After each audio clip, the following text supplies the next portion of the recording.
જે વાત કરું છું એમાં સંગીત છે. આજે સૌ પ્રેક્ષકો, શ્રોતાઓ, મિત્રોને, વડીલો સહિત મારા નમસ્કાર છે. ગૌતમભાઈ બોડીવાળા સાહેબ, આપણે ટાઈમ આપ્યો, અને બાજુમાં ગીતાબેન છે, એ અમારું સદભાગ્ય છે. વર્ષો પહેલા લેસ્ટરમાં લગભગ 30 વર્ષ થઈ ગયા હશે. મહેન્દ્રભાઈ એમ પટેલ, મારા મિત્ર, બહુ સરસ. રમણીકભાઈ સામાણી નામ હતું મને લાગે છે, ચંદુભાઈ મટાણી, ભીખુભાઈ હિન્દુજા, એ બધા મિત્રોમાં તમારો મને પરિચય થયો. Genuinely, I think it was my good fortune. સૌ પ્રેક્ષકોને હું જરા વાતમાં કહું, આ ભાઈ અમદાવાદથી આવે છે, મેડિસિન કર્યું છે. મારે એમને પ્રશ્નો પૂછવા નથી, 4-5 વસ્તુ પર યાદ કરીશ અને તમે તમારી રીતે બહુ સુંદર કથા કરો છો. એટલા માટે કે ડોક્ટર તરીકે એક્સપર્ટ થયા, સ્પેશિયાલિસ્ટ થયા યુરોલોજીમાં, પણ દુનિયામાં એમનો ડંકો વાગે છે એક્સિડન્ટ ઇમરજન્સીમાં. આ દેશમાં મારી માહિતી પ્રમાણે લગભગ NHSમાં 60 કરતા ડોક્ટરો, ઓવરસીઝ ડોક્ટરો ખરા ગૌતમભાઈ? હા, ખરી વાત. એમાં ઇન્ડિયન ઓરિજિનના 35-40 ખરા? હા, 45,000 એ બધા ડોક્ટરો છે, બહુ સુંદર કામ કરે. કેટલા ખાનગી પ્રેક્ટિસમાં છે. બાજુ આમાં શાઉટિંગ ટુ મચ? બરાબર છે. ના, હું અવાજ બહુ મોટો કરું છું મારો અવાજ? ના, બરાબર છે. Thank you very much. ગૌતમભાઈ, હું ઘણા બધાને જાણું છું. લેસ્ટર જાઓ તો આટો મારજો રોયલ એન્ફિલ્ડમાં. ત્યાં બારે મોટું બોર્ડ હતું, મેં જોયું હતું વર્ષો પહેલા, ગૌતમ બોડીવાલા A&E વિંગ કે ડિપાર્ટમેન્ટ. ગૌતમભાઈ, એ વખતે મને એક ડોક્ટરે કહ્યું હતું કે એ જમાનામાં બ્રિટિશ સરકારે £7.5 મિલિયન ખર્ચો કર્યો હતો, અને એ તમારા નામે છે. પછી આગળ ઘણી વાત છે, તો એ તમારી સિદ્ધિ છે. તમે 35 દેશોમાં ગયા છો, ઘણા બધી જગ્યાએ પ્રવચનો આપ્યા છે. મને યાદ છે લેસ્ટરમાં એક પ્રવચન હતું, તમે શોધો પેરાડિમ. મોટે ભાગે લોકો પેરાડિમ શબ્દો ઓછા વાપરે છે. પછી તમે એક્સપ્લેન બી કર્યું કે પેરાડિમ શું કહેવાય. એ તમારી વિદ્વત્તા છે, તમારી વક્તૃત્વ શક્તિ છે. એક તો પહેલો પ્રશ્ન, આપનું બેકગ્રાઉન્ડ કહો, અમદાવાદમાં હતા, શું ભણ્યા, પરિવારની વાત નહીં કરો, અને તમને તમારી પાસે પૂરા 40-50 મિનિટ છે. હું માત્ર આમ તો તમારી મને લાઈફ સ્ટોરી ખબર છે, સ્મરણ યાત્રામાં છપવા માટે તમે મોકલી આપી મારી વિનંતીથી, પણ અમારા સૌ પ્રેક્ષકો માટે સંક્ષિપ્તમાં કહો કે ગૌતમ બોડીવાલા નું બેકગ્રાઉન્ડ કયું, એટલી મારી વિનંતી છે. પહેલા સૌથી પહેલા તો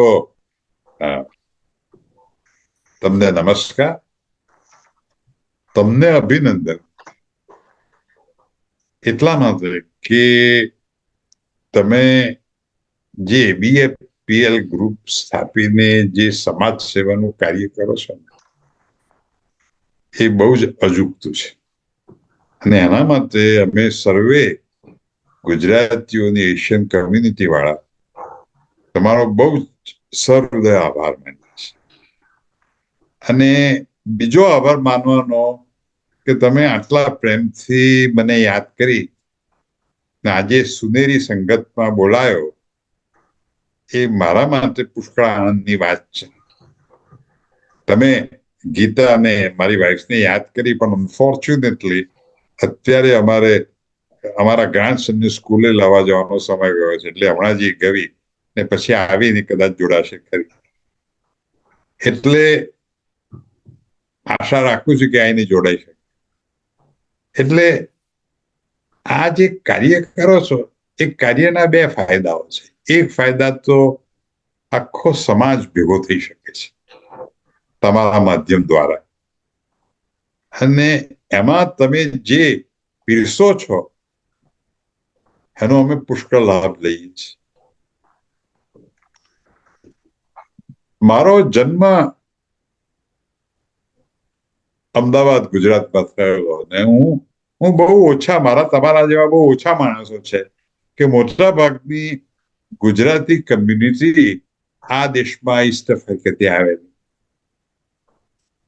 અને હું એક થોડોક જુદો પડું એ રીતે इसको સીધો હું અમદાવાદથી અહીંયા આવેલો અને મારો જન્મ 1943માં એક વણિક કુટુંબમાં થયેલો, જે જમાનામાં બ્રિટિશ રાજ હતું, પણ એનો સૂર્યાસ્ત થવા માંડ્યો હતો એ વખતે. અને મારો જન્મ થયો 11મી ઓક્ટોબર 1943 એક વણિક કુટુંબમાં. મારા ફાધર, આ મારી બાજુ મારી ડાબી બાજુ આ સૂર્યપ્રકાશ આવે છે, વાંધો નથી આવતો ને? ના, બિલકુલ સરસ છે, મને ગમે છે. અને વણિક કુટુંબમાં થયેલો. અમારી ઓરિજિનલ અમે શાહ બધા, શાહ વાણિયા, વૈષ્ણવ વાણિયા. એ જમાનામાં અમદાવાદમાં એક નાગરબોળની પોળમાં અમારું કુટુંબ રહેતું. અને આઈ સસ્પેક્ટ એવું એક હાઇપોથિસિસ એવી છે, અટકળ એવી છે કે એ નાગર બોડીની પોળના હિસાબે હવે મને લાગે અપભ્રંશ થઈને બોડીવાળા થઈ ગયા. અરે વાહ. કારણ કે જે નાગર હતી સ્ત્રી, એ બોડી હતી અને કોઈ વાળ હતા નહીં, એટલે એને બોડી કહેતા હતા. અને એ કુટુંબમાં મારો એક મોટો ભાઈ, એનો 42માં જન્મ અને 43માં મારો જન્મ. મારા ફાધર પણ ડોક્ટર અને એ આંખના સર્જન હતા. અને મેં તો મારા દાદાને જોયેલા નહીં. તેમને 3 દીકરાઓ, એમાં મારા ફાધર સૌથી મોટા દીકરા. બહુ જ મોટી નાની ઉંમરે ગુજરી ગયા મારા દાદા. પણ મારા ફાધરના મામા, મારા ગ્રાન્ડમધરના ભાઈ, એ જૂના જમાનામાં જાવરા સ્ટેટના મેડિકલ ઓફિસર હતા, એ પણ આંખના ડાક્ટર. એમને મારા ફાધરને ઉછેર્યા અને મોટા લાવ્યા. અને એ સંસ્કારો, કુટુંબીપણાના સંસ્કારો, એ જમાનાથી અમારા લોહીમાં વણાઈ ગયા. કુટુંબની ભાવના, એકબીજાને મદદ કરવાની ભાવના, પ્રેમ અને સહવાસની ભાવના એ જમાનાથી શરૂ થઈ ગઈ. નાનપણથી ખૂણા ખાંચરામાં બધી વસ્તુઓ જાતે કરવાની ટેવ થયેલી. લોકોને એ જમાનામાં એમ લાગતું કે હું મોટો થઈને એન્જિનિયર થઈશ. પણ મારા ફાધરની એટલી જબરજસ્ત ઇન્ફ્લુઅન્સ હતી આંખના ડાક્ટર તરીકે. ને નાનપણમાં અમે લગભગ, હું 5 કે 6 વર્ષનો હતો ત્યારે અમદાવાદના એ જમાનામાં બહુ આગળ પડતા પરા મણિનગરમાં અમે મૂવ થયા. મારા મેટરનલ, મારા મધરના ફાધરની એક મોટી જમીન હતી, એમાં એમનો બંગલો હતો અને જમીનનો એક ટુકડો એમને મારા ફાધરને વેચ્યો.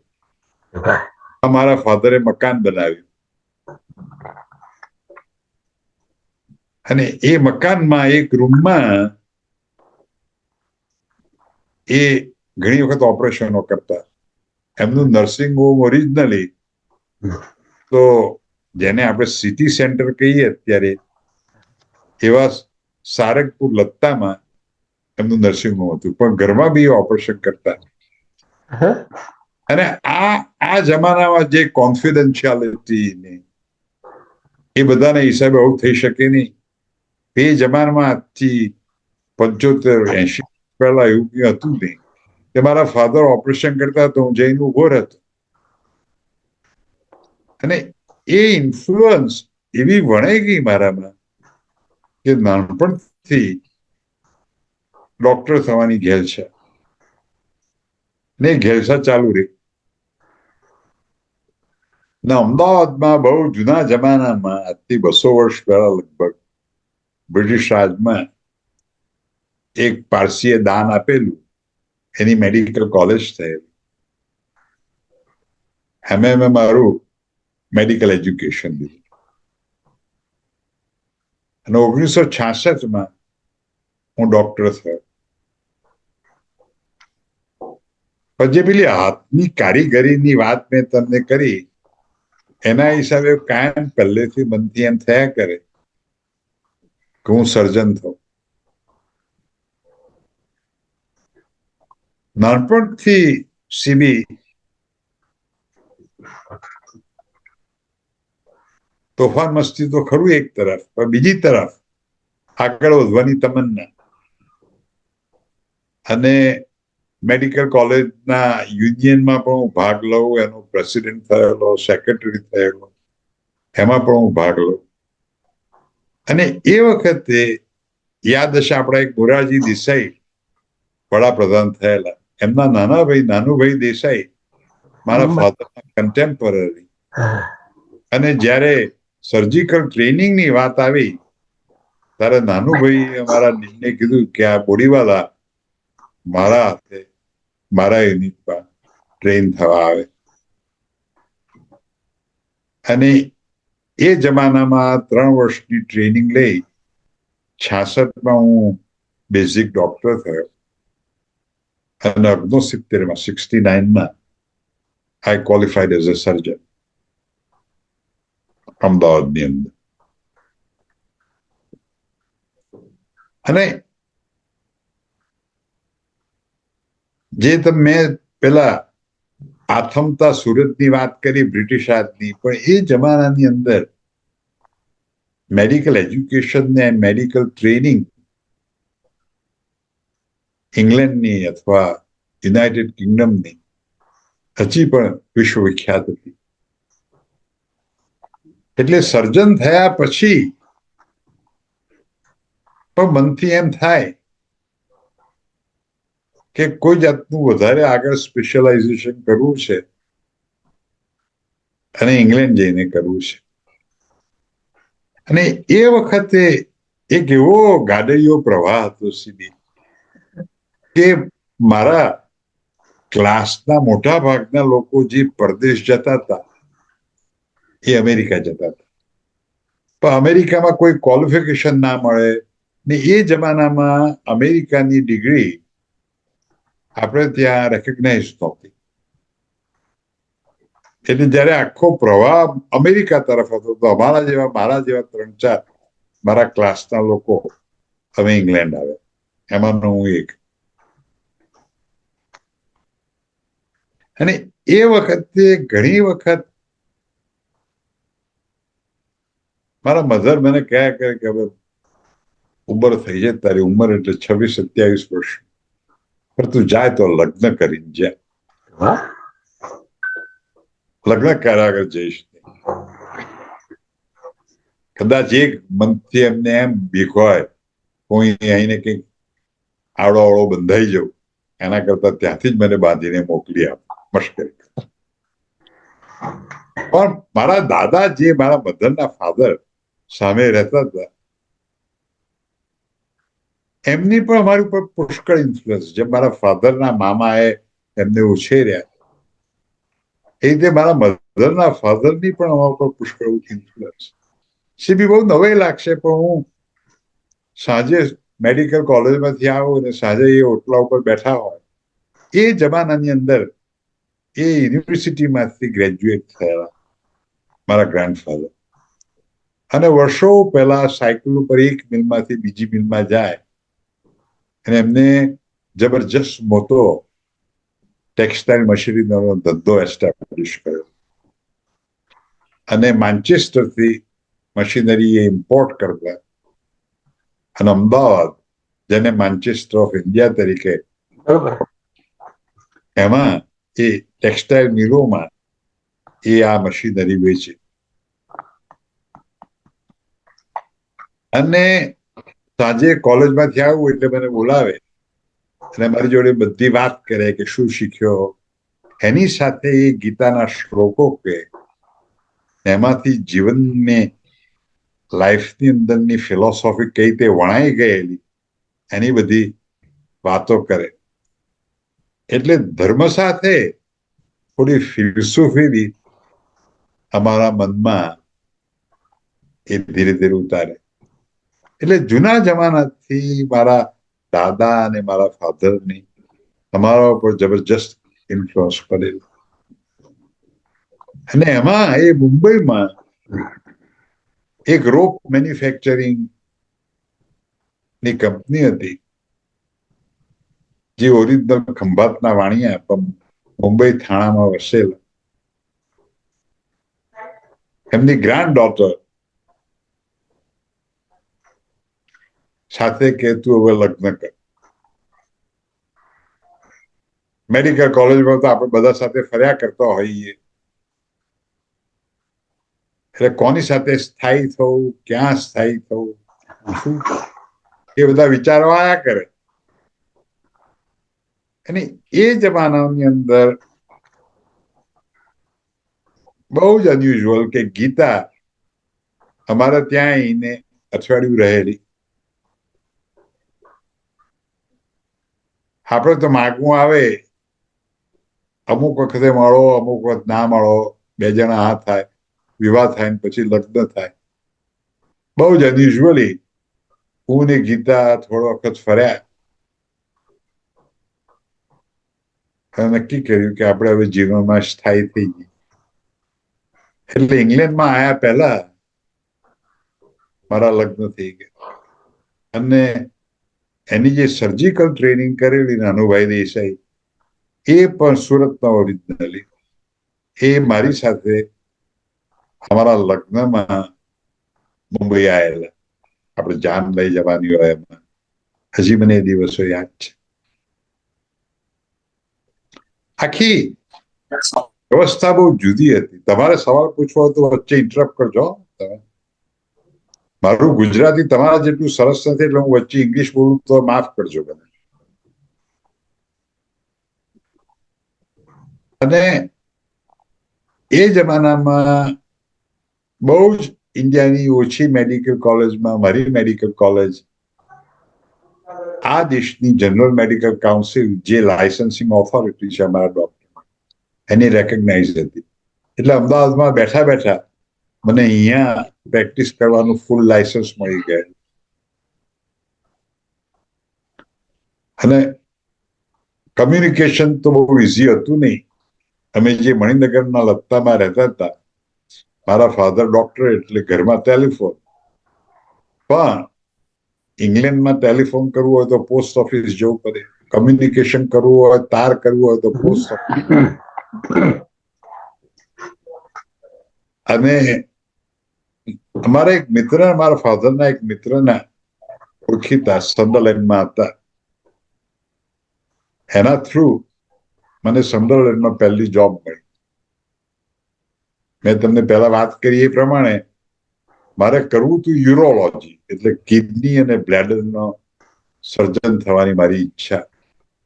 ને સંડરલેન્ડના જ્હોન રોસ કરીને સર્જન હતા, એમની સાથે લેટરની આપચે કરી અને મને કે તું આવી જાય અહીંયા ને હું તને જોબ આપીશ. એમના મિત્ર હતા એક ટીજી લાઉડન કરીને.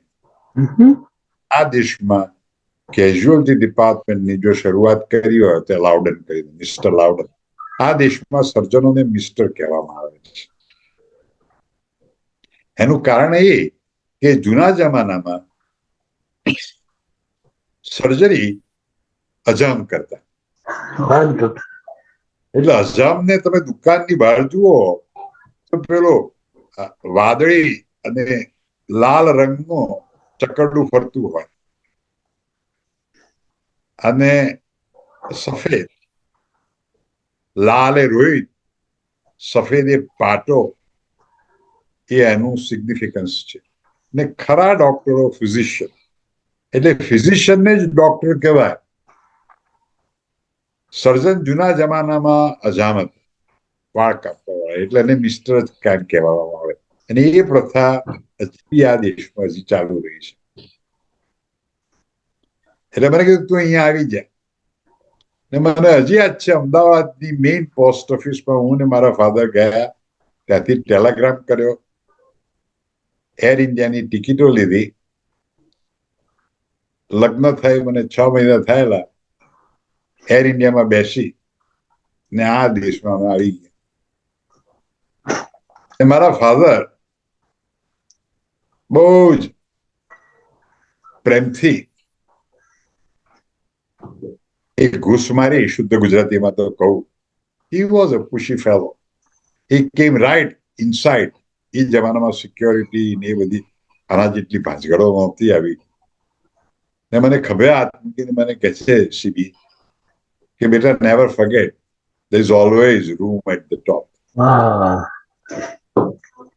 એટલે જે એસ્પિરેશનની વાત કરીએ ને આપણે નાનપણથી, અને હિથ્રો એરપોર્ટ ઉપર પહેલી વખત ઉતર્યા, પહેલી જ વખત પરદેશ આવેલા, પહેલી વખત એરોપ્લેનમાં બેસી અને એરપોર્ટ આવ્યા, અને ગીતાનો એક કઝિન મારા કરતા થોડો વહેલો આવેલો, ફાર્માસિસ્ટ, એ કહે છે હું તમને લંડન એરપોર્ટ લેવા આવીશ. હું તો લંડન આવ્યા, કોઈ મને મળ્યું નહીં, કોઈ મને દેખાયું નહીં. ઇમિગ્રેશન માંથી નીકળતા the immigration officer asked me, doctor, what is the purpose of you coming here? I am a surgeon and I want to further specialize in urology. How long do you intend to stay here? 3-4-5 વર્ષ રહીશું. This is a story of October 1970. આજથી 54 વર્ષ પછી બી હું હજી બી આ દેશમાં છું, તમારી મિત્રતા માણું છું ને તમારી સાથે વાતો કરું છું. અને અમારું નસીબદાર છીએ કે આજે તમે વાત કરો છો ને મને એમાં બહુ ગમ્યું. એક તો તમે ગીતાબેનની વાત કરી, ભણતરની વાત કરી, ઉર્મિશીલ વાત કરી, અને આગળ મારે જાણવું એ પહેલા મારો નાનો પ્રશ્ન, મને વર્ષોથી 1950માં હું જયારે ભાદરણમાં હતો, 13 વર્ષનો હતો, તો સંદેશ પેપર ચાલો, નંદલાલ ચુનીલાલ બોડીવાલા. બરાબર. એ આપના કોઈ સગાવાલા છે? વાહ વાહ વાહ, તમે કેવું યાદ કર્યું, બહુ સરસ યાદ કર્યું. એ જમાનામાં અમદાવાદમાં 2 ન્યૂઝપેપર, એક હતું સંદેશ, એ સંદેશ એ નંદલાલ ચુનીલાલ બોડીવાલાએ સ્થાપિત કર્યું. અને એ મારા ફાધરના કાકા થાય. અને અમારા તો કોઈ, અમારામાં પત્રકારત્વ, જર્નાલિઝમ કે ન્યૂઝપેપરના કોઈ અંશ જ નહીં, કારણ કે મારા ફાધરના સગા થાય. અને તમે આટલી બધું યાદ કરીને આવો સરસ સવાલ પૂછો, એ બહુ સરસ. ના, મેં એટલા માટે ભાઈ તમે અહીંયા સિદ્ધિતભાઈ 3-4 જણના મેસેજ આવ્યા છે, પ્રશ્નો બધા પૂછી શકે. 4:15 બદલે પ્રોગ્રામ આપણે 4:30 પૂરો કરવા તૈયાર છીએ, પરંતુ પ્રશ્ન પૂછવા હોય એ સિદ્ધિતને ખબર આપે. સિદ્ધિતભાઈ, તું બધા ક્વેશ્ચન અત્યારે મારે શીખવું છે, જાણવું છે ગૌતમભાઈ પાસે, તો એ પ્રમાણે વ્યવસ્થા કરજો. ગૌતમભાઈ, તમે જે વાત કરી કે ફ્રોમ યુરોલોજી ટુ ઇમરજન્સી, ના, હું એક સરસ વાત કરવી છે, એ પછી હું આવું. આપ આરામથી આવો. એરપોર્ટ ઉપર પેલો ઇમિગ્રેશન ઓફિસર મને કહે છે કે how long do you want to stay here? 3-5 વર્ષ રહીશું. In spite of me saying that, CB, he put a stamp of permanent stay for me in my passport. હવે આખો જમાનો બહુ જુદો હતો. બરાબર. અને હું અહીંથી લંડન થી પછી ગયો ન્યુકાસલ. ન્યુકાસલ થી ટ્રેનમાં ગયો હું સન્ડરલેન્ડ. અને સન્ડરલેન્ડ પેલી એર ઇન્ડિયાના લેબલ વાળી બેગ લઈને બહાર નીકળ્યો ને ટેક્સી વાળો કહે છે, yes sir, where do you want to go? Things were different. Even in those days, taxi driver would wear a tie. When I came to the hospital in the taxi, he charged me £3.10. એ જમાનામાં pound shilling Pence હતા. અને હું hospital આવ્યો તારે બહાર એક માણસ blue સૂટમાં ઉભો તો ટાઈ બાઈ સાથે. Excuse me, sir. My name is Dr. Bodewala. I have come from India and I'm supposed to start my job tomorrow. There is doctor's accommodation. I can follow me. પછી મને ખબર પડી કે એ તો porter હતો, પણ એટલી સભ્યતાથી, એટલી સરસ રીતે ડ્રેસઅપ થયેલો, એટલી સભ્યતાથી મારી સાથે વાત કરીને મને મારા રૂમ પર લઈ ગયો. ને બીજે દિવસે સવારે ઉઠ્યો ને મેં રૂમનો પડદો ખોલ્યો તો સ્ટેશન તો સામે હતું. પેલો ટેક્સી વાળો મને ગોળ ગોળ ફેરવી 3 પાઉન્ડ ને 10 શિલિંગ લઈ ગયો મારા હાથમાંથી. બોલો, યુરોલોજીનું શું પૂછવું છે તમારે? જો સાહેબ મારે પૂછવું, અમારે જાણવું છે કે યાત્રાએ નીકળ્યા હતા, ક્યાંથી ક્યાં ગયા. સંદર્ભની વાત કરી. સંદર્ભ તો આપણા બ્રિટનમાં સેંકડો હજારો ફાર્માસિસ્ટ ત્યાં ક્વોલિફાય થયા છે, ત્યાં વસાહત પણ છે. પણ મારે જાણવું હતું ભાઈ કે તમે જયારે યુકેમાં આવ્યા તો જરા વર્ણન કરો, NHS ની હાલત કેવી હતી અને અત્યારના બારામાં કઈ તમારો અભિપ્રાય આપો તો મને બહુ આભારી થઈશ. એ જમાનામાં ઓક્ટોબરની સાંજ, ઓટમ, પાનખર શરૂ થઈ ગયેલી. આવી ઠંડી કોઈ દિવસ જોયેલી નહીં. કઈ રીતે કપડા પહેરવા, ઠંડીથી કઈ રીતે બચવું, એ કશાનો ખ્યાલ નહીં. પણ જેવા હોસ્પિટલમાં ઘૂસ્યા 12મી ઓક્ટોબરની સાંજે, 12મી ઓક્ટોબર 1970ની સાંજે, એક જબરજસ્ત રાહત થઈ. રાહત બે રીતની થઈ સીધી. એક તો ઠંડીથી છુટકારો મળ્યો. It was so well heated hospital, but it was so clean, so very well organized. NHS was in a different phase than what NHS is now. હું જ્યારે વિચાર કરું છું ત્યારે મને ખ્યાલ આવે છે કે હોસ્પિટલો કેવી હતી. But most important, કે જેમ વર્ષો વીતતા ગયા, વસ્તી વધી ગઈ, ડિમાન્ડ વધવા માંડી NHS ઉપર, અને NHS નો રૂપ ને રંગ બદલવા માંડે. એક વસ્તુ હજી બી સરસ રહી છે કે કયો દુનિયાનો એવો દેશ હશે સીધી કે જે તમને મફત આંગળી કાપી હોય તો મફત ટાંકા લઈ આપે, અને કિડની કે હાર્ટ ટ્રાન્સપ્લાન્ટની જરૂર હોય તો એ બી તમને કિડની ને હાર્ટ ટ્રાન્સપ્લાન્ટ આપે પૈસા વગર. દુનિયાનો કયો દેશ હશે કે આવી ફ્રી સર્વિસ મળે? લોકો કહે છે ફ્રી સર્વિસ, પણ ફ્રી સર્વિસ નથી. આપણે બધા જ એમાં કોન્ટ્રીબ્યુટ કરીએ છીએ, ડિરેક્ટલી ઓર ઇનડિરેક્ટલી. આપણા ટેક્સેશનમાંથી આ NHS ઉભી થયેલી 48. પણ એ NHS નું રૂપ એ જમાનામાં બહુ જુદું હતું, અને એ NHS નું રૂપ અત્યારના જમાનામાં પુષ્કળ જુદું છે. અને એક જ વસ્તુએ ફેર કર્યો છે કે જેમ એડવાન્સમેન્ટ થયું, એ એડવાન્સમેન્ટ સાથે ડિમાન્ડ વધવા માંડી. એ એડવાન્સમેન્ટ સાથે જે ડિઝીઝો ઓળખાતા નહોતા એ ડિઝીઝો ઓળખાવાની શરૂઆત થઈ. એટલે એની બી ટ્રીટમેન્ટ આપવાની જરૂર પડી.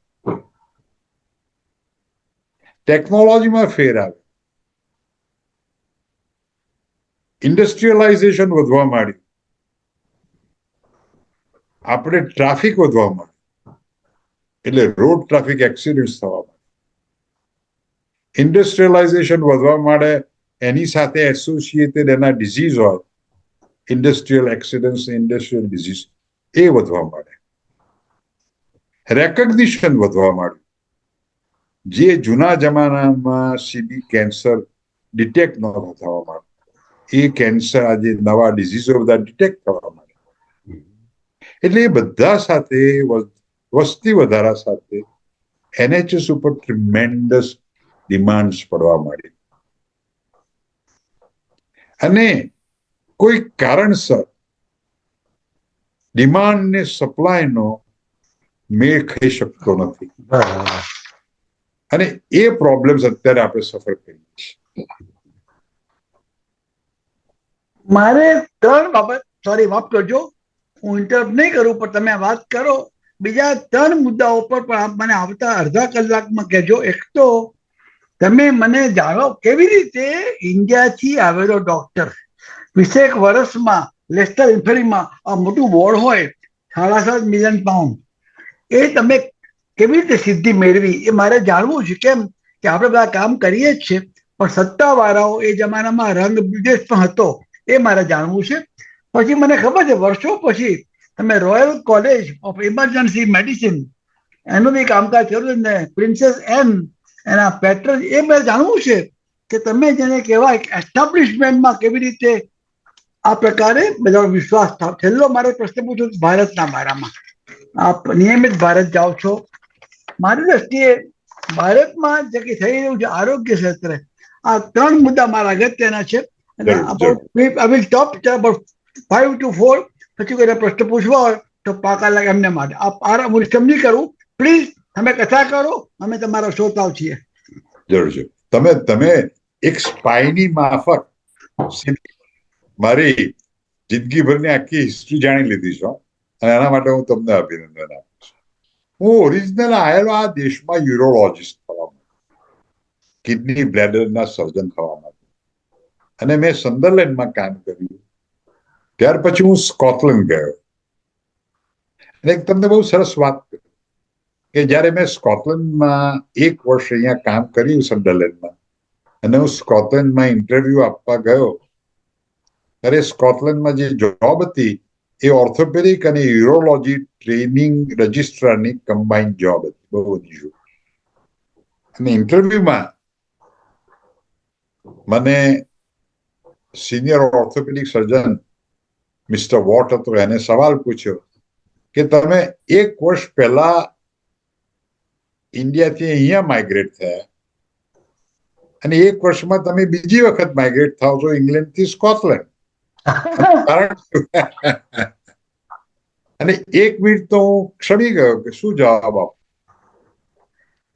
અને પછી 2 સેકન્ડ પછી મેં કીધું mister Watt, the way we were taught United Kingdom is one country, so I emigrated from India to United Kingdom and now I'm changing from one state to another state and to Scotland. એટલે mister vote એકદમ ઉભા થઈ ગયા ખુરશીમાં કે rubbish, rubbish, Scotland is a different country. અને એ જમાનામાં તો બહુ પૈસાની છૂટ હતી નહીં. તમે હોલિડેઝ જયારે લેવાના થાય ત્યારે વધારે આ દેશમાં ફરો અથવા બહુ તો લંડન જાઓ. લંડન કોઈ દિવસ વ્યવસ્થિત જોયેલું. અને એ વખતે ગીતાને મેં નક્કી કર્યું કે ચાલો આ વખતે વેકેશનમાં 1 અઠવાડિયું લંડન જઈને લંડન ફરવું છે. અને ઓપરેટિંગ થિયેટરમાં હું મારા સર્જન સાથે વાત કરતો હતો કે હું નેક્સ્ટ વીક હોલિડેઝમાં જાઉં છું. તમે કે ક્યાં જાય છે? લંડન. કે લંડન જાય તો રસ્તામાં ડાર્બીમાં એક જ્હોન કોલિન્સ છે, એને મળજે મને કે છે. Why?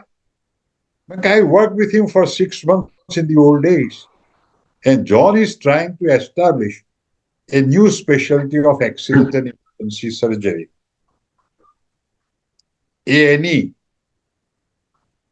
What is A&E? એક આપણે જે કેઝ્યુઅલિટી કહીએ છીએ એનું આખું એ ચેન્જ કરવા માંડે છે. એનું કારણ શું હતું કે 1968માં બ્રિટિશ મેડિકલ એસોસિએશન આ દેશની અંદર ટ્રોમા સર્વિસીસ ની વ્યવસ્થા કઈ રીતે કરવી એનો બ્રિટિશ ઓર્થોપેડિક સર્જન પાસે રિપોર્ટ માંગ્યો. ને એમાં એમ કીધું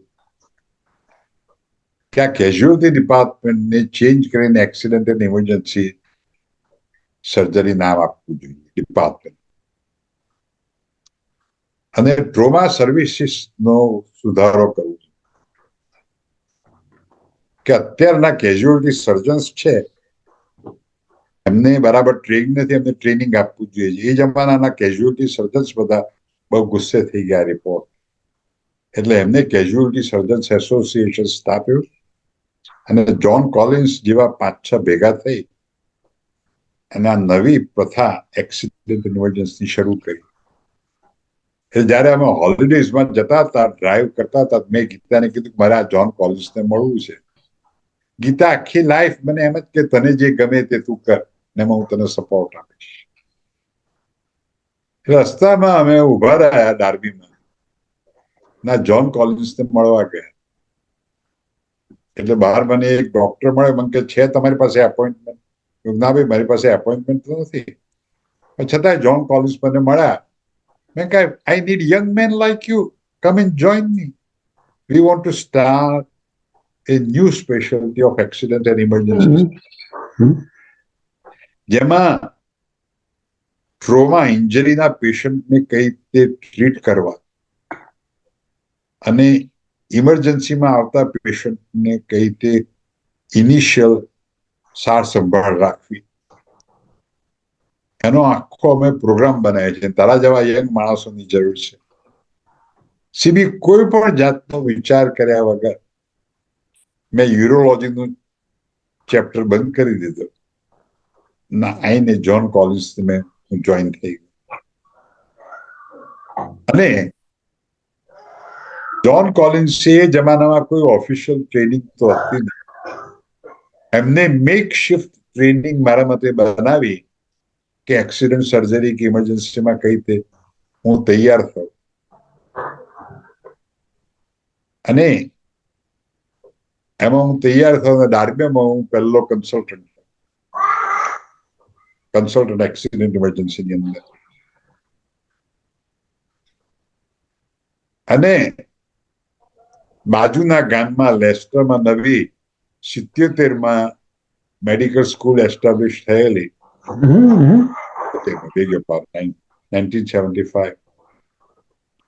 ને એમના જે ડીન હતા પ્રોફેસર કિલપેટ્રિક, જે પછી ધીરે ધીરે લોર્ડ કિલપેટ્રિક થયા અને જનરલ મેડિકલ કાઉન્સિલના પ્રેસિડેન્ટ થયા. તે ડાર્બી મેડિકલ સોસાયટીની અંદર અમારું ડિનર હતું ને ચીફ ગેસ્ટ તરીકે આવેલા. ને હું ખૂણામાં ઉભો જમાનો હું પાઇપ પીતો હતો. મારા ખભે હાથ મૂકીને કે would you like to come to Leicester and establish a new accident and emergency department and start a new service of accident and emergency? A guy heard a lot about you and we need a young person like you in the university.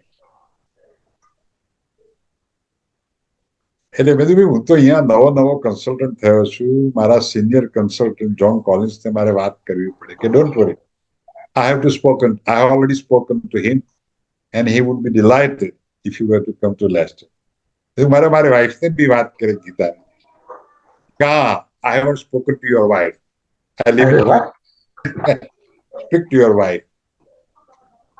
એ જમાનામાં 73માં અમારો સન જન્મેલો ધવલ.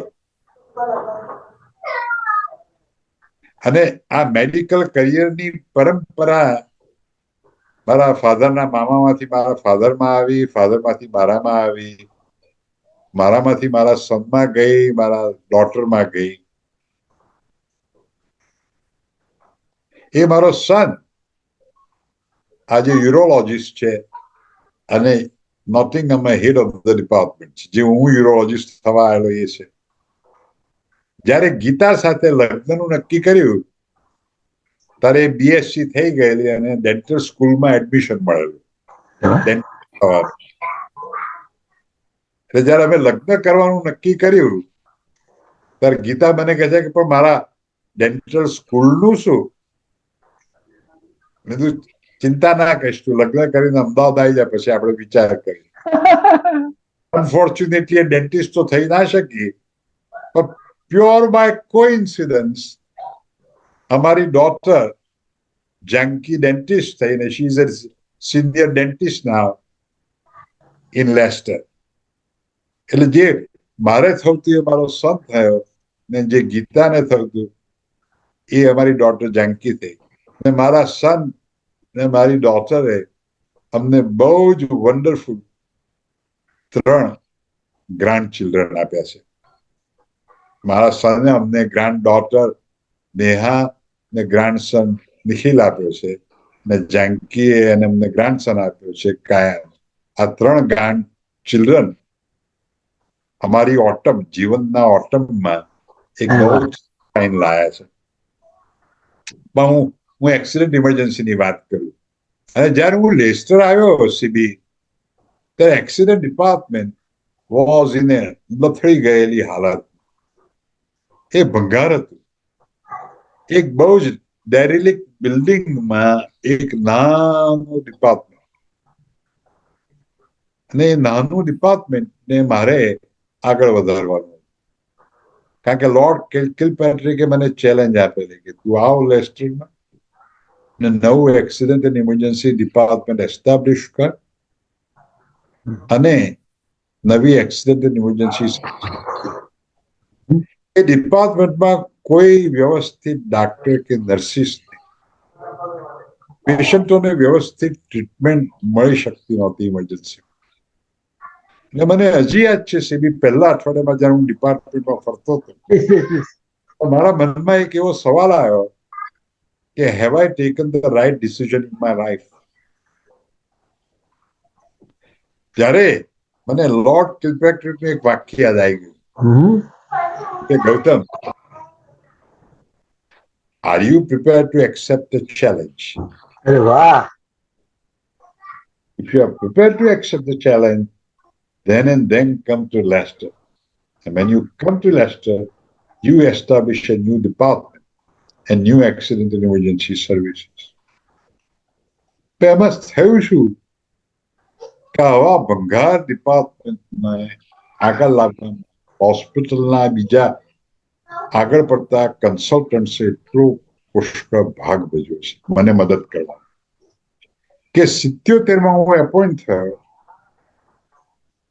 મેં દિન રાત મદદ કરેલી two સચ N extent કે હજી મને યાદ છે, હું સવારે 7:30 જાઉં, રાતના 7:30-8 સુધી હું કામ કરું, ઘેર આવું નહીં. એ વખતે અમારી ડોટર જાનકી નવી નવી જન્મેલી, પિતા વોઝ એ ટીચર, એને ટીચિંગ મૂકી દીધેલી. એ બંને છોકરાઓનું ધ્યાન રાખે, ધવલ અમારો સન અને જાનકી. અને મને હજી યાદ છે એક દિવસ સાંજે અમારો જે સિનિયર ઓર્થોપેડિક સર્જન હતો ટોમ સ્ટોયલ, એ મારા ડિપાર્ટમેન્ટમાં મારી ઓફિસમાં 7:30 આવ્યો. કે are you still working? Gautam બધું કે yes. You are spoiling your staff. If you hang around too much, they will become tremendously dependent on you. One of the aspects of training is to ensure that you throw responsibilities on them and let them develop and let them come and ask you when they are in trouble. એટલી 12 કલાકની દિવસનું કામ કરીને ડિપાર્ટમેન્ટને આગળ લાવ્યો. અને 83માં CB audit કમિશને જે લેસ્ટરનું department પડ્યું ભાગેલું હતું, એને આ દેશનું સર્વશ્રેષ્ઠ ડિપાર્ટમેન્ટ તરીકેનો ઇલકાબ આપ્યો. એ મહેનતનું ફળ હતું. પણ મારો ફક્ત આશય એકલા લેસ્ટરમાં આગળ વધારવાનો નહોતો, મારે દેશભરમાં એક્સિડન્ટ ઇમરજન્સી સર્વિસીસને આગળ વધારવી. એટલે જે અમારું કેઝ્યુઅલ્ટી સર્જન્સ એસોસિએશન હતો, એમાં મેં ભાગ લેવાનો શરૂઆત કરી. તમે ઇન્ટરપ્ટ કરજો, પછી કોઈ બી સવાલ આવે તો પૂછજો. અને એ જમાનામાં એટલું નાનું એસોસિએશન હતું કે જેનામાં 100થી પણ ઓછા મેમ્બર, અને એસોસિએશન અમારા royal college of surgeons Lincoln ઇનફિલ્ડમાં અમારી ઓફિસ, અઠવાડિયાની અડધા દિવસની એક સેક્રેટરી ત્યાં કામ કરે. અત્યારે ઇન થાઉઝન્ડ એના મેમ્બરો થઈ ગયા છે, જે અત્યારે એમાંથી royal college of emergency medicine બન્યું છે. અને અત્યારે 100નો સ્ટાફ છે, અમારું પોતાનું બિલ્ડિંગ છે. એટલે આખો ભાવ. અને પછી જયારે હું કેઝ્યુઅલ્ટી સર્જન્સ એસોસિએશનમાં જોડાયો, એ સાથે સાથે અહીંયા ટ્રેન્ટ રિજન હતું, એમાં બી મેં મદદ કરવાની શરૂ કરી કે જુદી જુદી હોસ્પિટલ, ડાર્બી, નોટિંગહામ, શેફિલ્ડ, એ બધે ઠેકાણે એક્સિડન્ટ ઇમરજન્સી કઈ રીતે ઉપર આવે. એ ઉપર ક્યારે આવે કે તમે ડોક્ટર ને નર્સિસને ટ્રેન કરો ત્યારે. એટલે અમે જે કેઝ્યુઅલ્ટી સર્જન્સ એસોસિએશન હતો, એ રોયલ કોલેજ ઓફ સર્જન્સમાં અમે એની એક સેપરેટ ફેકલ્ટી બનાવી, એક્સિડન્ટ ઇમરજન્સી. એનામાં એક ટ્રેનિંગ કમિટીની શરૂઆત કરી, જેનો હું ચેરમેન થઈ ગયો આખા યુકે. અને એક આખું અમે કરિક્યુલમ તૈયાર કર્યું કે આજે ડોક્ટરને 5 વર્ષ એક્સિડન્ટ અને ઇમરજન્સી સર્જરી ને મેડિસિનમાં ટ્રેન કરવો હોય તો કઈ જાતની ટ્રેનિંગ આપવી પડે, એનો આખું કરિક્યુલમ તૈયાર કર્યું. પણ આ દેશના નીતિ નિયમો એવા છે કે ટ્રેનિંગ સાથે તમારે એનું રેગ્યુલર એસેસમેન્ટ હોવું જોઈએ, દર 6 મહિને, દર 12 મહિને. અને at the end of the training there has got to be a composite assessment કે ભાઈ 5 વર્ષની તમે ટ્રેનિંગ લીધી, એ બધું તમે વ્યવસ્થિત જાણ્યું છે કે નહીં. ને એની અમે FRCS ની એક્ઝામિનેશન ક્રિએટ કરી, પહેલી યુનાઇટેડ કિંગડમ. અને મેં એક નવો આખો વિષય રજૂ કર્યો કે ભાઈ સર્જરી ને મેડિસિન તો બરાબર છે, એ સાથે તમે કમ્યુનિકેશન કઈ રીતે કરો છો પેશન્ટ સાથે. એક નવો સબ્જેક્ટ.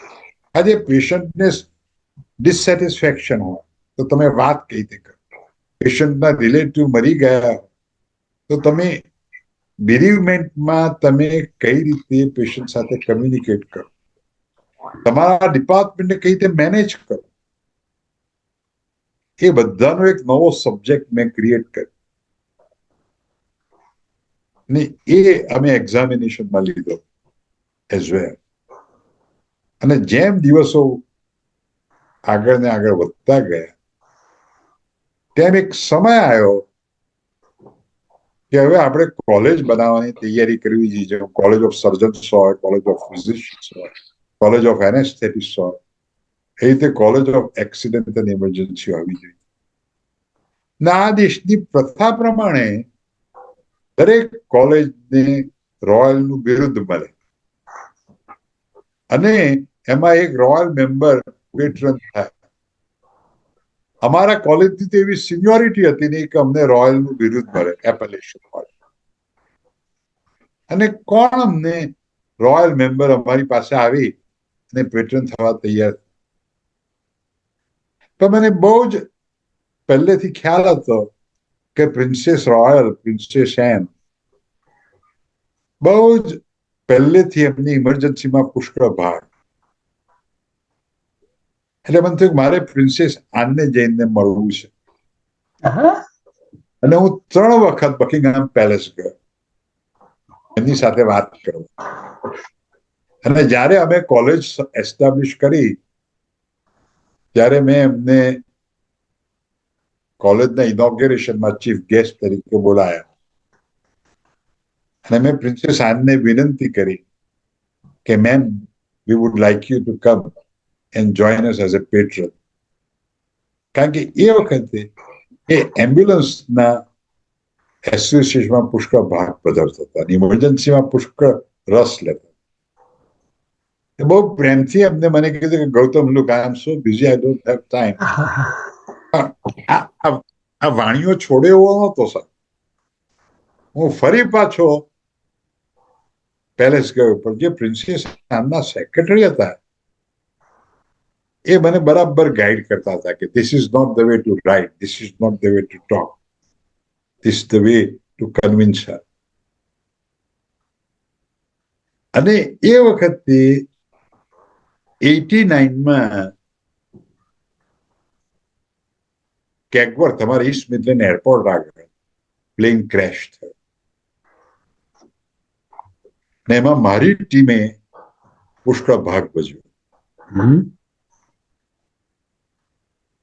અને મેં ટીમ મોકલી અને જ્યાં પ્લેન ક્રેશ થયેલું ત્યાં જે 124માંથી 47 જણા તો ત્યાં ક્રેશ સાઇટ ઉપર ગુજરી ગયા, મરી ગયા.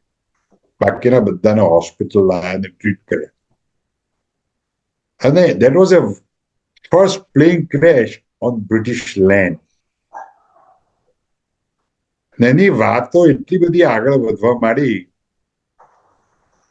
ને એમાં મને બકિંગહામ પેલેસમાં બોલાયો, હું ને ગીતા ગયેલા. ને પ્રિન્સેસ એનને જૂના જમાનાથી ખ્યાલ કે આ ગૌતમ બોરીવાલાનું એક્સિડન્ટ ઇમરજન્સીનું કઈ રીતનું કામ છે. એટલે પછી મેં એમને ફરી વિનંતી કરી, મેં તમે એમ કરો કે કોલેજમાં પેટ્રન તરીકે આવો ને એક વર્ષનો ટ્રાયલ તરીકે અમને રોયલ પેટ્રનેજ આપો ને તમને લાગે કે અમે વ્યવસ્થિત કામ કરીએ છીએ તો તમે કાયમ માટે જોડાજો. અને એ મારા આર્ગ્યુમેન્ટથી કન્વિન્સ થઈ ગયા અને પ્રિન્સેસ આયન અમારા પેટ્રન થયા. પણ 84ની અંદર અમેરિકામાં કોન્ફરન્સ થયેલી, અમે અમારું એસ્ટાબ્લિશ કર્યું કેઝ્યુઅલ્ટી સર્જન્સ એસોસિએશન 77. હું અહીંયા જે કન્સલ્ટન્ટ થયો એ જમાને 78માં અમેરિકાએ એમનું એસોસિએશન એસ્ટાબ્લિશ. 84 અંદર હું એમની કોન્ફરન્સ ગયો તો મેં એમને કીધું કે ટાઈમ હેઝ કમ કે આપણે ભેગા થઈ 4-5 દેશોએ એક નાનું ઇન્ટરનેશનલ કોન્ફરન્સ લંડનમાં કરવા છે. 84માં અમે ઇન્ટરનેશનલ કોન્ફરન્સ કરીને 86માં મેં પ્રસ્તાવ મૂક્યો કે આપણે એક વર્લ્ડ ઓર્ગેનાઇઝેશન કરવાની જરૂર છે. એટલે આમાં તો એવું છે સીબી, તમે જાણો છો જે બોલ્યો મોંમાંથી એને કામ સોંપ્યું હોય. તમે કે તે બોલ્યો છે તું કામ હવે શરૂ કર. એટલે હું ઇન્ટરનેશનલ ફેડરેશન શરૂ કર્યું અને હું એનો પહેલો ઇલેક્ટેડ વર્લ્ડ પ્રેસિડેન્ટ થયો. એક તરફ મારું ડિપાર્ટમેન્ટ આગળ વધવા માંડ્યું અને જયારે હું રિટાયર થયો 2003માં ત્યારે હોસ્પિટલ બોર્ડે નક્કી કર્યું, ટ્રસ્ટે, કે £7.5 મિલિયન જે નવું ડિપાર્ટમેન્ટ થયું છે એનું નામ ગૌતમ બોરીવાલા ઇમરજન્સી ડિપાર્ટમેન્ટ આપ્યું. અને બીજી તરફ જે મેં નવું વર્લ્ડ ઓર્ગેનાઇઝેશન શરૂ કર્યું અને મારી વર્લ્ડ પ્રેસિડેન્સી પતી ત્યારે ત્યાંના બોર્ડે નક્કી કર્યું કે આખા વિશ્વનો સૌથી the highest award of the world in accident and emergency medicine, lifetime achievement award, should be named after me. માફ કરજો, હું મારી બોલો જાણવું છે મારે. આ તો કરું છું એની માફી માંગુ કે ભાઈ highest award should be named after Gautam Boriwala and it should be called Gautam Boriwala Lifetime Achievement Award. એટલે બીજી તરફ એનો ઇન્ટરનેશનલ ફેડરેશન જે વર્લ્ડ ઓર્ગેનાઇઝેશન એસ્ટાબ્લિશ કર્યું એની ઓપોર્ચ્યુનિટી એવી મળી કે બીજા દેશોમાં જઈ મને એ લોકોને મદદ કરવાની તક મળી કે ત્યાં એ લોકો એક્સિડન્ટ અને ઇમરજન્સી કઈ રીતે એસ્ટાબ્લિશ કરે. કેટલા દેશોમાં હું ફર્યો, America, Canada, south America, Europe, far East, આ બધામાં જે જૂનું આપણું બ્લડ હોય ભારતીય એ તમને પુકારે કે આવો આવો આવો. અને જયારે હું પહેલી વખત ઇન્ડિયા આ મેસેજ લઈને ગયો કે ભાઈ ટાઈમ હેઝ કમ કે એક્સિડન્ટ ઇમરજન્સી એસ્ટાબ્લિશ કરવાની જરૂર છે. તમે નહીં માનો, કો ઇન્સિડન્સ એવો કે એ જમાનાના ગુજરાતના ચીફ મિનિસ્ટર નરેન્દ્ર મોદીએ ઓલરેડી એમ્બ્યુલન્સ શરૂ કરી દીધી.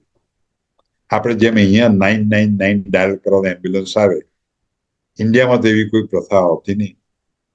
તો મોદી સાહેબે પહેલી અમદાવાદ ને ગુજરાત એ વ્યવસ્થા શરૂ કરી. પણ આપણું પોલિટિકલ માઇન્ડ ને આપણો સ્વભાવ કેટલી મિટિંગો પછી પણ વાર લાગી. અને એ વખતે એપોલો ગ્રુપનું તો તમે નામ સાંભળ્યું હશે.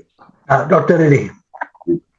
એના ચેરમેન હતા પ્રતાપ રેડ્ડી અને એમના પ્રેસિડેન્ટ હતા ડોક્ટર હરિપ્રસાદ. એમને મને બોલાવ્યો કે તમે આવો અને મદદ કરો ઇન્ડિયા. એટલે હું 2005 ગયો ઇન્ડિયા. એક્સિડન્ટ ઇમરજન્સીનો ઝંડો ફરકાવ્યો. કેટલી વાટાઘાટો પછી મેં મારી કોલેજને કન્વિન્સ કરી કે આપણે પ્રદેશમાં આ વસ્તુ લઈ જવાની જરૂર છે. મેં કોલેજને કન્વિન્સ કર્યા પછી એક્સિડન્ટ ઇમરજન્સી, જે હવે તો વિશ્વવિખ્યાત થઈ ગઈ છે, ઇમરજન્સી મેડિસિનના નામે પ્રખ્યાત, ઇન્ડિયામાં એસ્ટાબ્લિશ કરી. ત્યાં સૌથી પહેલી પરીક્ષા 2006 લીધી. પહેલી પરીક્ષામાં સીબી 7 જણા આખા ઇન્ડિયામાંથી આવેલા. હું જયારે પાછો લંડન આવ્યો તો મને હજી યાદ છે કે અમારી કોલેજના બોર્ડમાં લોકો ઉભા થઈ કે આ 7 જણા માટે દર વર્ષે કોલેજ એક્ઝામિનરો મોકલે ને ટાઈમ વેસ્ટ કરે, આ ચાલશે ખરું? If you don't know India, wait for it. If it takes up, you will be tired. You won't have enough examiners. અત્યારે વર્ષમાં 4 સેન્ટરમાં પરીક્ષા લેવાય છે, 2 વખત. There are thousands of doctors waiting to take the British examination. We cannot satisfy them. એટલી પ્રખ્યાત થઈ ગઈ છે.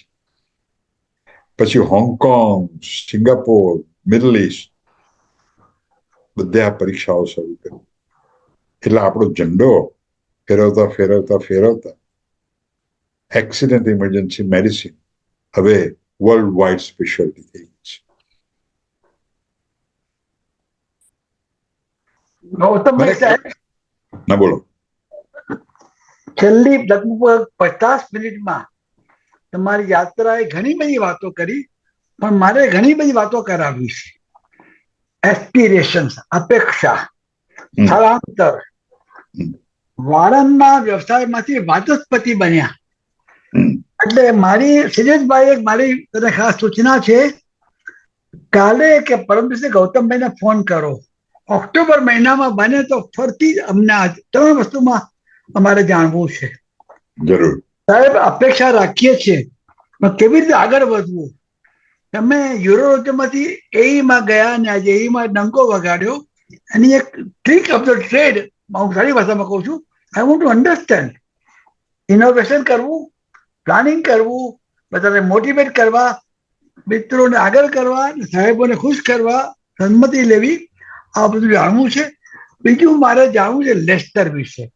સાહેબ, લેસ્ટર તમારી કર્મભૂમિ છે, પબ્લિક સર્વિસીસ.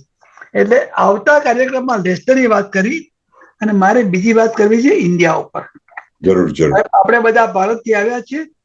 તમે વાત કરી મોદી સાહેબની, તમારા કામ જાણું છું. આઈ વિશ કે હજુ તમે 5 મિનિટ વાત કરો, પછી આપણે કોઈ પ્રશ્નો હોય એ કરીએ. પણ એક વસ્તુ કહી દઉં, આ સોનેરી સંગતનો આ જ હેતુ છે. બરાબર. માહિતી ના લઈએ અંદર વાળો કે સર્વર હોવો જોઈએ કે ગૌતમભાઈ ક્યાં ગયા, જો કે હું દસ્તો આપું છું ગીતાબેન ને. હા, થેન્ક યુ વેરી મચ.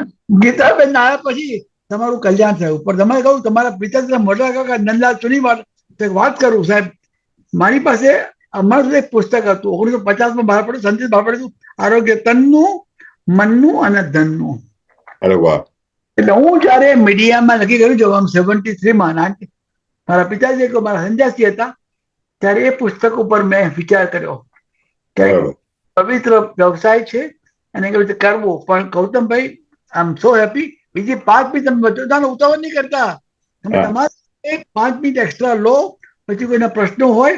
પણ બિલીવ મી, આપણા સમાજમાં બહુ રત્ના વસુંધરા છે. Thank you very much.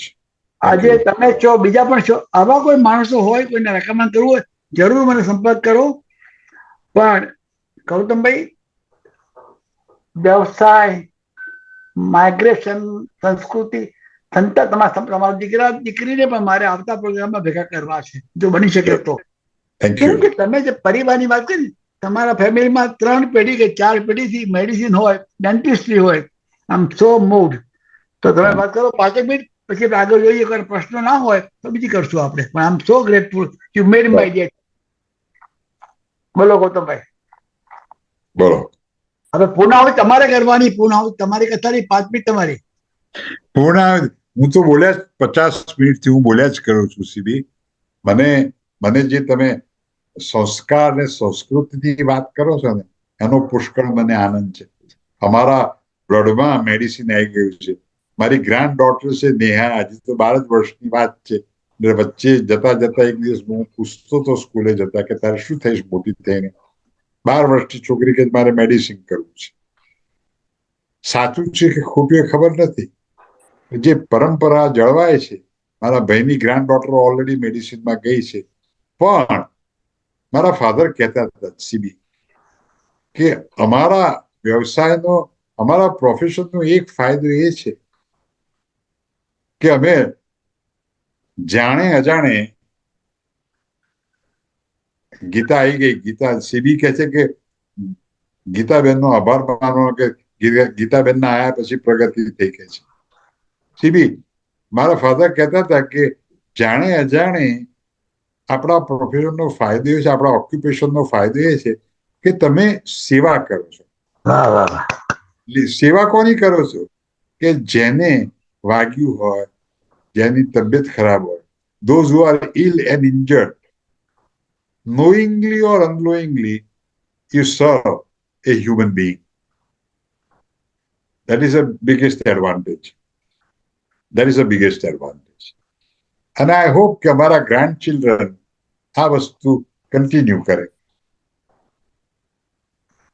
અને જો ફરી અવસર મળશે તો તમે જે એસ્પિરેશન ને એક્સપેક્ટેશન્સની વાત કરતા હતા એ આપણે જાળવી રાખીશું ને એના ઉપર 2-4-5 મહિના જયારે ફરી મળીએ ત્યારે ફરી વાત કરીશું. મારા ગ્રાન્ડ ચિલ્ડ્રન, મારા સન ને ડોટર તો ભેગા થઈ શકશે કેમ ખબર નથી. મારી ડોટર ઇન લો છે એ સિનિયર જનરલ પ્રેક્ટિશનર છે નોટિંગહામ.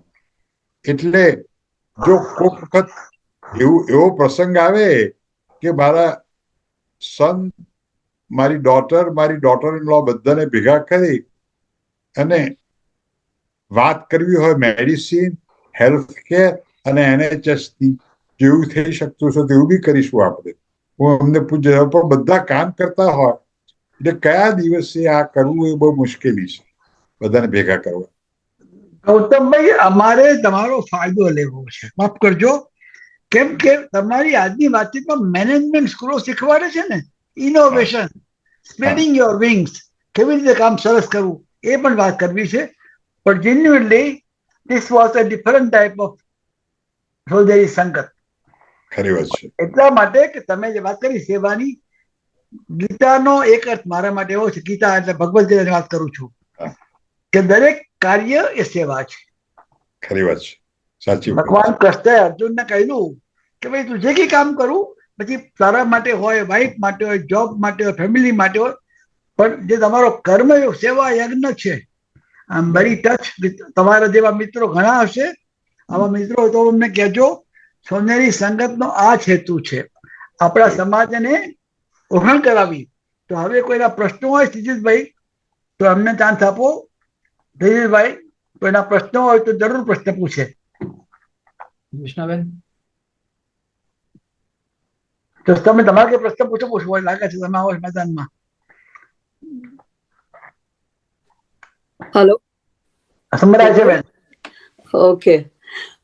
સૌ પ્રથમ તો ગૌતમભાઈ આપને ખૂબ ખૂબ અભિનંદન, અને ઘણા વખત પછી તમને સાંભળ્યા અને જોયા એનો ખૂબ આનંદ થયો.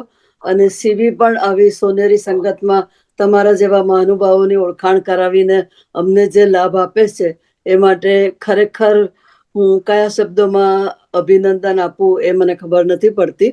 પણ ખરેખર ખૂબ જ આનંદ થયો. અને આપની જે પ્રેરક સ્ટોરી છે એ સાંભળીને ગૌરવ થયું.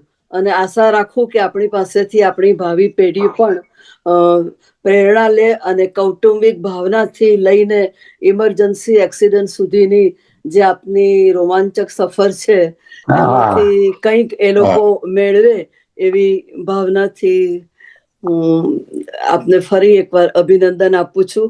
અને હજી સીબી આપને ફરી બોલાવાના જ છે એટલે ફરી પણ આપને સાંભળવાની તક મળશે જ, એટલે એનો પણ ખૂબ આનંદ છે. નમસ્તે જ્યોત્સનાબેન. નમસ્તે. શ્રીજીત, પહેલા કઈક સુભાષભાઈ ઠકરાર કઈક વાત કરવી હતી એવો મને મેસેજ મળ્યો. ભાઈ સુભાષભાઈ ઠકરાર તમારા પરમ મિત્ર સુભાષ જોવો ને તમે તો તમારા સગાવાળા વાત જરૂર વાત કરો ભાઈ. Subhash Thakrar Nice, CB. Thank you very much. Gautam bhai, many congratulations. Thank you, Subhash. તમને ખ્યાલ નહીં આવે પણ મને તો આમાં આજે આ ટોકમાં આઈ બીન લિસનિંગ ટુ ઇટ. હું સિટીમાં પણ ટ્રેનમાં બેસીને મેં સાંભળ્યું. થોડુંક વચ્ચે કટ થઈ ગયું પણ લગભગ મને સમાજ બધું મળ્યા. પણ ગૌતમભાઈ, યુ આર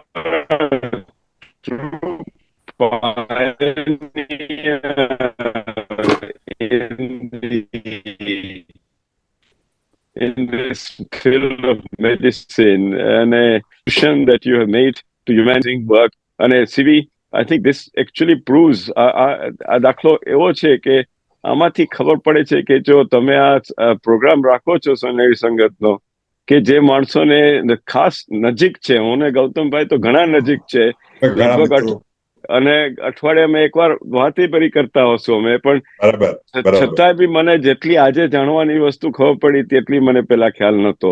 એટલે I think that is the purpose of this and I am so glad that CB has done it and you've been a wonderful guest and so much to learn from Gautam Bhai what you did. And I think you deserve to write a regular column in Asian Voice to be able to show that આ બધા inspiration and hard work you can achieve things.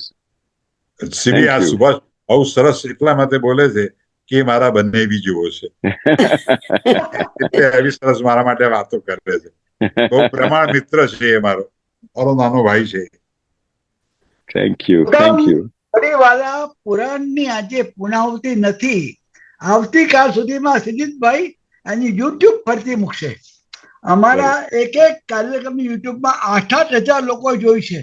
Gautambhai, it is a never ending સેવા.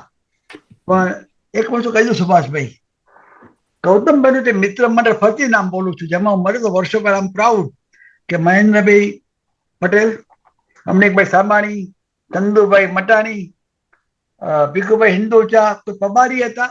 ખરેખર man is known by the company keeps. મને એક કહેવાનું મન થાય છે ગૌતમભાઈ, તમે શરૂઆત કરી વાળંદના વ્યવસાયની. હું હજામ શબ્દ પસંદ નથી કરતો, વાળંદ સર્જન, અને તમે જે પ્રમાણે બધાને મોટિવેટ કરો છો. પણ સુભાષભાઈ, what I want to bring out, તમે બી નામ રેકમેન્ડ કરજો. આવા ગૌતમભાઈ આપણા બહુ બ્રાઇટ સ્ટાર છે, પણ આપણે દરેકને પ્રોત્સાહન આપવું છે. આપણે હું વાળંદનો વ્યવસાય સીબી, હું વાળંદનો વ્યવસાયી નહોતો. આ જમાનાની ટ્રેડિશનની હું વાત કરું છું કે આ જમાનામાં સર્જનને મિસ્ટર કેમ કહેતા હતા?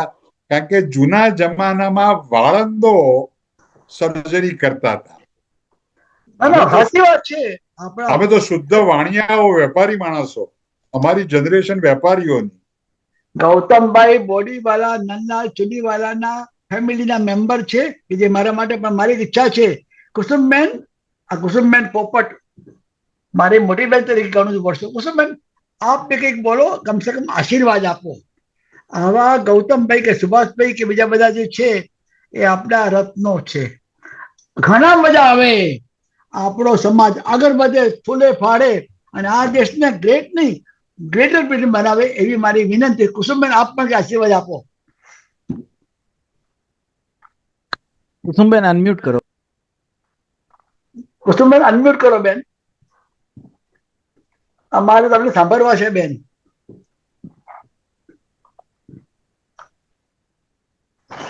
અનમ્યુટ કરો કુસુમબેન.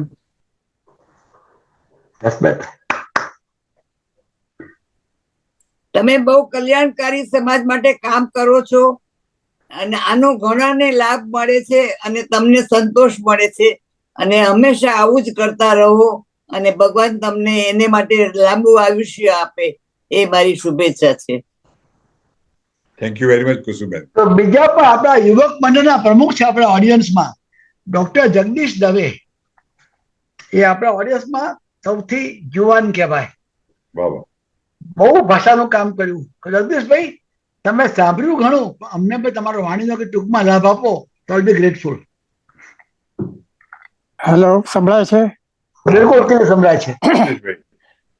બ્રાહ્મણ તરીકે આશીર્વાદ આપવાનો ધર્મ બદલાવું નમસ્તે. અને આપના વિશે ખૂબ ખૂબ સાંભળ્યું હતું, પણ આજે જે રીતે સાંભળ્યા એમાં કેટલી બધી ચેતના છે આખી, એ અદ્ભુત ચેતના આપનામાં કામ કરી રહી છે અને આપ અદ્ભુત રીતે હજી 100 વર્ષ તો પૂરા કરવાના જ છે. અને એમાં આ કાર્યની અંદર બીજા યુવાનો પણ જોડાતા થાય અને વધુ ને વધુ ફૂલે ને ફાલે. શિક્ષક તરીકે, પ્રોફેસર તરીકે 1950 થી કામ કરું છું, એટલે વિદ્યાર્થીઓને આશીર્વાદ આપવાનો ધર્મ મારો છે જ અને વિદ્યાર્થીઓ આગળ વધે એવી મારી ઈચ્છા પણ હોય. એટલે આપ એવા વિદ્યાર્થીઓ પણ તૈયાર કરો કે જે આ સમાજને હજુ વધુ ને વધુ ઉપકારક બની શકે. બરાબર.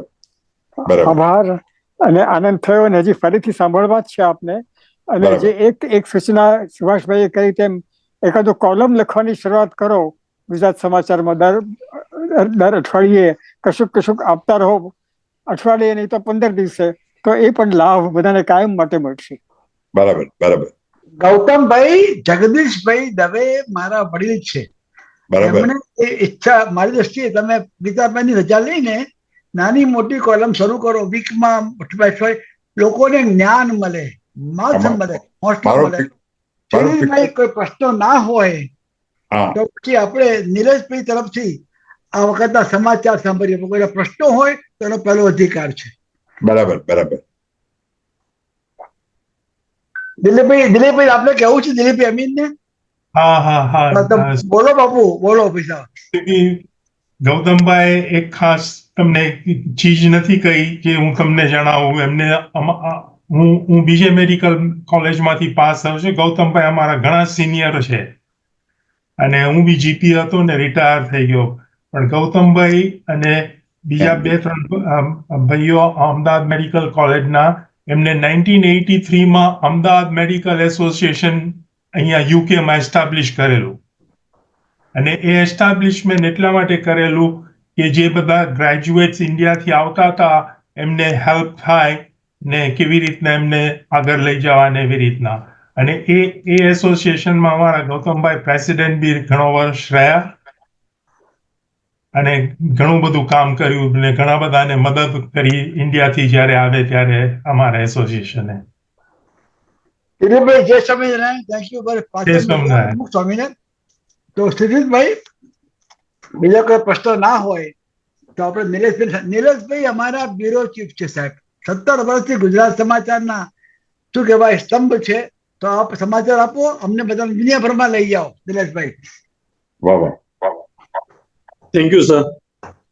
વતનના વાવડ વતનની ભાષામાં રજૂ કરતા ગુજરાત સમાચારના કાર્યક્રમમાં આપનું સ્વાગત છે. આજના મુખ્ય સમાચાર.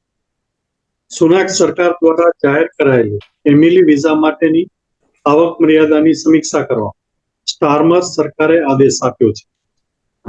ટોરી સરકારે વિદેશી જીવનસાથીને યુકે લાવવા ઈચ્છતા ઇમિગ્રન્ટ્સ માટે જરૂરી આવક મર્યાદા વધારીને 38,700 પાઉન્ડ નિર્ધારિત કરી હતી. હોમ સેક્રેટરી કુપરે માઇગ્રેશન એડવાઇઝરી કમિટીને ફેમિલી વિઝા માટે લઘુત્તમ આવક મર્યાદા કેટલી હોવી જોઈએ તે અંગેનો રિપોર્ટ 9 મહિનામાં આપવા જણાવ્યું છે. કન્ઝર્વેટિવ પાર્ટીમાં રિશી સુનાકના અનુગામીની શોધ માટે ચાલતી સ્પર્ધામાંથી પ્રીતિ પટેલ બાદ હવે ભૂતપૂર્વ work and pension secretary mail straight પણ નીકળી ગયા છે. ટોરી નેતાની પસંદગી માટે થયેલા બીજા રાઉન્ડના મતદાનમાં રોબર્ટ જેનરિકે સૌથી વધુ 33 મત મેળવ્યા હતા. હવે ટોરી નેતૃત્વ માટેની રેસમાં જેનેરિક ઉપરાંત એમી બેડનો, જેમ્સ ક્લેવરલી અને ટોમ ટુગેન્દાર રહી ગયા છે. હવે એક નજર ગુજરાત. અમદાવાદને ગાંધીનગર સાથે જોડતા મેટ્રો રેલના બીજા તબક્કાનું 16 સપ્ટેમ્બરે વડાપ્રધાન નરેન્દ્ર મોદી લોકાર્પણ કરશે. અમદાવાદના મોટેરાથી ગાંધીનગરના સેક્ટર 1 ને જોડતો આ route law university, GIFT City, Raysan, Infocity વગેરે સ્થળોને આવરી લેશે. એક નજર આ સપ્તાહના ગુજરાત સમાચારમાં પ્રકાશિત મહત્વના સમાચાર. યુકેના કેર સેક્ટરમાં કામ કરવા આવેલા અને કંપનીઓની છેતરપિંડીનો ભોગ બનેલા ઇમિગ્રન્ટ્સ માટે આશાનું નવું કિરણ ઉગ્યું છે. લંડનની ક્લિનિકા હેલ્થ કેર લિમિટેડ દ્વારા કાઢી મુકાયેલા ભારતીય નર્સ કિરણ કુમાર રાઠોડનું કંપની સામેના કેસમાં મહત્વનો વિજય થયો છે. આ કેસમાં એમ્પ્લોયમેન્ટ જજે વચગાળાનો પણ અસાધારણ ચુકાદો આપતા ક્લિનિકા હેલ્થ કેરને દાવાનો નિકાલ ન થાય ત્યાં સુધી કિરણ કુમારને વેતન ચૂકવવા આદેશ આપ્યો છે. આ ચુકાદો કિરણ કુમાર રાઠોડ માટે લાઈફ સેવર છે, તો શોષણનો ભોગ બનેલા બીજા માઇગ્રન્ટ્સ માટે આશાનો સંકેત છે. લેસ્ટરના પોલીસ અધિકારી Dipti Manani national violence against women and girls એવોર્ડથી સન્માનિત કરાયા છે. ઈસ્ટ લેસ્ટર નેબરહુડ પોલીસિંગ એરિયામાં ફરજ બજાવતા દીપ્તિ મનાણીને અનેક મહિલાઓને મદદરૂપ થવા બદલ તેમજ તેમના જીવનમાં નવી આશાનો સંચાર કરવાના પ્રશંસનીય કાર્ય બદલ આ સન્માન એનાયત થયું છે. સમાચારોમાં આજે બસ આટલું જ. નમસ્તે. નિલેશભાઈ, થેન્ક યુ વેરી મચ. આવતા ગુરુવારે આપણે ત્રીજી વખત વિનંતી કરી છે કમુબેન કારિયા આવશે. આ ગૌતમભાઈ આ દોસ્તો માત્ર 88 ચાલે છે. બરાબર. અને બીજા મારે 23 વર્ષ જીવવું છે. 100%. 100 ની વાતના ઉપર જો પણ એમાં કમુબેન કારિયાના જે સિમ્પલ નિયમો હોય એ મને બહુ કામમાં આવે છે. તો વન્સ અગેન આવતા ગુરુવારે 3 વાગે મળીએ. ગૌતમભાઈ, આજે બહુ જણને આપણે ખુશ કર્યા છે. ગુજરાત સમાચાર, એશિયન વોઇસ છાપા તમારા છે. તમે અમને વાંચો, બીજાને વાંચવા માટે ભલામણ કરો, અને જ્યારે આ બહાર પડે આવતીકાલે યુટ્યુબ તો મોકલાવજો. દુનિયા જાણવું જોઈએ કે ગૌતમ બોડીવાળા નામનો માણસ ઇંગ્લેન્ડમાં આવીને દુનિયાભરમાં કેવી છવાઈ ગયો છે એ જાણવું છે. Thank you very much. જય શ્રી કૃષ્ણ. જય શ્રી કૃષ્ણ. આવજો. નમસ્તે. હા.